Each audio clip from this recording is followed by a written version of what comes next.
ᱥᱟᱹᱜᱩᱱ ᱥᱮᱛᱟᱜ ᱜᱟᱛᱮ ᱠᱚ ᱛᱮᱦᱮᱧ ᱫᱚ ᱥᱟᱹᱨᱫᱤ ᱢᱟᱦᱟ ᱠᱟᱱᱟ। আজ বৃহস্পতিবার। আজকে নতুন একটি প্রশ্নবোধক শব্দের অর্থ শিখব। কোথায়। কোথায় শব্দের দুটি অর্থ হয়, যেমন ওকারে আর ওকাতে। ওকারে আর ওকাতে। কোনো কিছু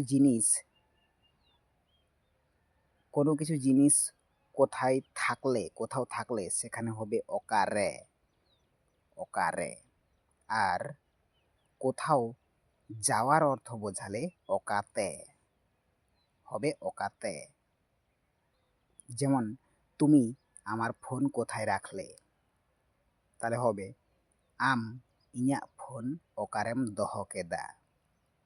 আম ইᱧᱟᱹᱜ ফোন ওকারেম দোহো কেদা। আর তুমি কোথায় যাচ্ছ, আম ওকাতেম সেনক কানা। আম ওকাতেম সেনক কানা।